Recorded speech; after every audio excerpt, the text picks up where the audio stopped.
ẹ wojú Kabiru ọmọ ẹgbẹ́ òkùnkùn tó ń digunjalè ní Totoro. Agbègbè kan láàrin ìgboro ìlú Abẹ́òkúta olú ìlú ìpínlẹ̀ Ògùn ni wọ́n ń pè ní Totoro. Ibẹ̀ láfúrásì ọ̀daràn tẹ́ ń wo fọ́tò ẹ̀ yìí ń gbé. KB làwọn èèyàn mọ̀ ọ́ sí, àmọ́ Kabiru Adétóun gan lórúkọ ẹ̀. Wọ́n lọ́mọ ẹgbẹ́ òkùnkùn ẹyẹ ni, ó sì tún gbówọ́ nídìí iṣẹ́ ìdigunjalè, àmọ́ ọwọ́ pálábá rẹ̀ ti ségi. Wọ́n ti mú un, ó sì ti wà lákọlò àwọn ọlọ́pàá níbi tó ti ń ṣẹ́jú péú. Ọ̀gbẹ́ni Moruf Yusuf, adarí ètò ìròyìn fún àwọn ẹ̀ṣọ́ aláàbò Ogun State Community Social Orientation and Safety Corps táwọn èèyàn tún mọ̀ sí So-Safe, ló sọ̀rọ̀ yìí di mímọ̀ nínú àtẹ̀jáde kan tó fi ṣọwọ́ s'Aláròyé lọ́sàn-án ọjọ́ àìkú Sunday ọjọ́ 21 oṣù kìíní ọdún 2024 yìí.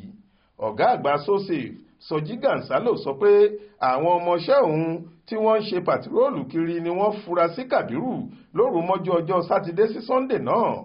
Wọ́n ló lobó kan táwọn pé ọmọ ẹgbẹ́ òkùnkùn ni wọ́n bá mú un lásìkò tó ń rìn rẹ́gbẹ̀rẹ́gbẹ̀ kiri. Nígbà tí wọ́n fọ̀rọ̀ wá lẹ́nu wò, ó jẹ́wọ́ pé ọmọ ẹgbẹ́ òkùnkùn lòun.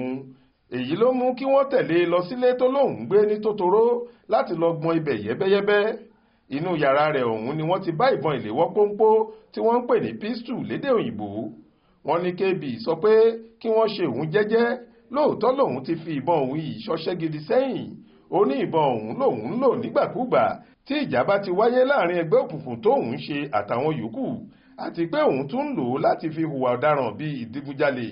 Bẹ́ẹ̀ ni wọ́n ló dárúkọ àwọn ẹlẹgbẹ́ rẹ̀ kan tí wọ́n jọ ń hùwà láabi kiri ìgboro. Gansalo ní lẹ́yìn táwọn ti gba ọ̀rọ̀ sílẹ̀ lẹ́nu ẹ̀, àwọn ti taari afurasí náà sí ẹ̀ka iléeṣẹ́ ọlọ́pàá tó wà ní Òkè Mọ̀sán lábẹ́òkúta kí wọ́n lè fi ṣọwọ́ sí olú iléeṣẹ́ ọlọ́pàá lélewé ẹran. Ibẹ̀ ni wọn yóò ti túbọ̀ ṣe ìwádìí ìjìnlẹ̀ sí i kí ọ̀rọ̀ rẹ̀ tó déwájú adájọ́ lópin ìwádìí. Faith Adébọ́lá ló ń jábọ̀ ròyìn fún iléeṣẹ́ tẹlifíṣàn Aláròyé online.